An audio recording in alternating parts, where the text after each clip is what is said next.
దేశ ప్రధానమంత్రి నరేంద్ర మోడీ తెలంగాణ బీజేపీ ఎంపీలపై అసంతృప్తి వ్యక్తం చేశారని మనం వార్తలు చూసాం. ఈ అసంతృప్తికి ముఖ్య కారణం మరియు తెలంగాణ రాష్ట్రంలో బీజేపీ ఇప్పటిలో ఎందుకు అధికారంలోకి రాలేదో ఈ వీడియోలో చూద్దాం. ఒకటి, స్ట్రాంగ్ లీడర్ లేకపోవడం. తెలుగు ప్రజలు ఎప్పుడూ కరిస్మాటిక్ లీడర్ని చూసే ఓటు వేశారు, పార్టీని చూసి ఓటు వేయరు. దీనిని గత 50 సంవత్సరాల నుండి ప్రూవ్ చేస్తూనే ఉన్నారు.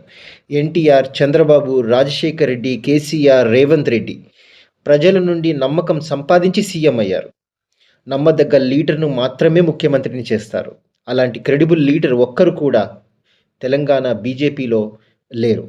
ఇదే క్రూషియల్ రీజన్. సెకండ్, పొత్తులు పెట్టుకోలేకపోవడం. ఏ పార్టీ అయినా గెలవాలంటే పొత్తులు ముఖ్య పాత్ర ప్లే చేస్తాయి.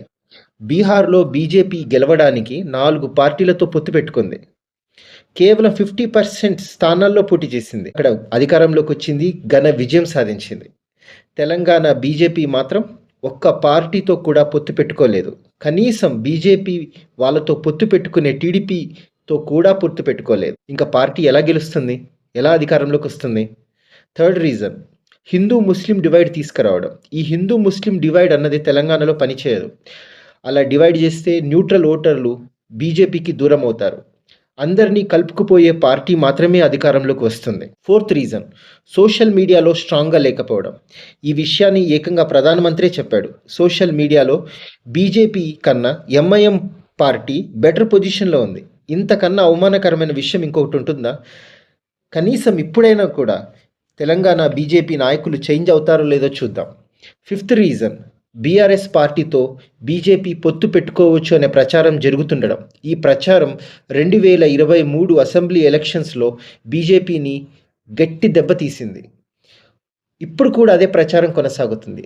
కానీ తెలంగాణ బీజేపీలో ఈ విషయాన్ని ఖండించే వాళ్ళే లేరు. ఈ నెగిటివ్ ప్రచారాన్ని తిప్పికొట్టే స్ట్రాటజీనే లేదు వాళ్ళ దగ్గర.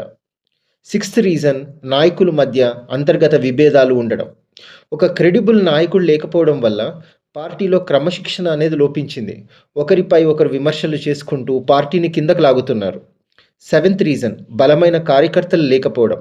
ఏ పార్టీ గెలవాలన్నా ఆర్గనైజేషనల్ స్ట్రక్చర్ అనేది చాలా మోస్ట్ ఇంపార్టెంట్.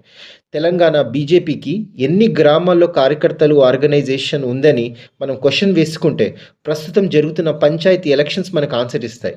తెలంగాణలో 12,000 గ్రామ పంచాయతీలు ఉన్నాయి. అందులో కనీసం 1,000 గెలిస్తే కూడా బీజేపీ పార్టీ గొప్ప విజయం సాధించినట్టే.